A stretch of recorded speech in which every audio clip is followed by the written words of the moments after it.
बिहार में मंगलवार को होने वाले मतदान से पहले दिल्ली में प्रमुख रेलवे स्टेशनों पर रविवार को यात्रियों का सैलाब उमड़ पड़ा, जो जहां था टिकट लेकर किसी तरह ट्रेन पकड़ने की कोशिश में जुटा नजर आया। त्योहारी सीजन और चुनावी रौनक के संगम को देखते हुए रेलवे ने पहले से ही तैयारी कर ली थी। अधिकारियों के मुताबिक रविवार को कुल 27 विशेष ट्रेनें चलाई गई, जबकि 6 अतिरिक्त ट्रेनें भीड़ के दबाव को देखते हुए तत्काल चलाई गई। ये ट्रेन नई दिल्ली और आनंद विहार से बिहार के अलग अलग जिलों की ओर रवाना की गई। पहले चरण के मतदान से पहले भी दिल्ली से बड़ी संख्या में लोग अपने गृह जनपद लौट चुके थे। उस अनुभव से सबक लेते हुए रेलवे ने दूसरे चरण से पहले सुरक्षा, सफाई और संचालन तीनों स्तर पर व्यापक इंतजाम किए। शनिवार को भी दिल्ली से 27 विशेष ट्रेनें रवाना की गई थी, जबकि रविवार को भी समान संख्या में गाड़ियां चली।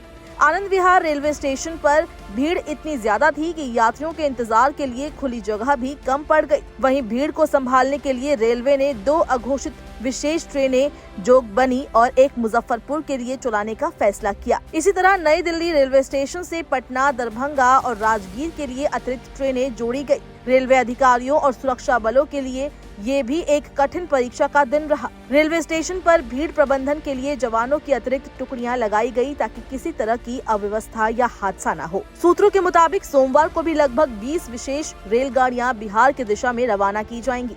यात्रियों की लगातार बढ़ती संख्या को देखते हुए रेलवे ने 11 नवंबर तक प्लेटफॉर्म टिकट की बिक्री और कुछ प्लेटफॉर्म पर पार्सल सेवा अस्थायी रूप से बंद करने का निर्णय लिया है। ये सेवाएं 12 नवंबर से फिर बहाल होंगी। इसके साथ ही रेलवे प्रशासन ने ये भी बताया कि 9 से 11 नवंबर के बीच कुल 37 विशेष ट्रेनों का संचालन किया जाएगा, जिसका मकसद बिहार और पूर्वी भारत की दिशा में यात्रा करने वालों को सीटों की कमी और लंबी वेटिंग सूची से राहत देना है। उत्तर रेलवे के मुख्य जनसंपर्क अधिकारी ने बताया कि त्योहारों और चुनावों के चलते यात्रियों की संख्या में भारी वृद्धि हुई है। ऐसे में अतिरिक्त ट्रेनों का संचालन जरूरी हो गया था, ताकि सभी यात्रियों को सुगमता से अपने गंतव्य तक पहुँचाया जा सके। उनके अनुसार ये ट्रेनें नई दिल्ली, आनंद विहार टर्मिनल, दिल्ली सराय रोहिल्ला, सब्जी मंडी और दिल्ली जंक्शन से रवाना होंगी, जो पटना, दरभंगा, समस्तीपुर, सहरसा, कटिहार, भागलपुर, जयनगर, छपरा और जोगबनी जैसे प्रमुख स्टेशनों तक जाएगी। उन्होंने बताया कि इस अवधि में रेलवे की प्राथमिकता यात्रियों की सुविधा और सुरक्षा है। कई ट्रेनों में अतिरिक्त डिब्बे जोड़े गए हैं, ताकि कोई भी यात्री यात्रा से वंचित न रह जाए। उन्होंने कहा कि यात्रियों को सलाह दी जाती है कि वे ट्रेन की स्थिति, प्रस्थान समय और सीट की उपलब्धता की जानकारी NTES ऐप या 139 हेल्पलाइन नंबर से यात्रा से पहले अवश्य प्राप्त करें।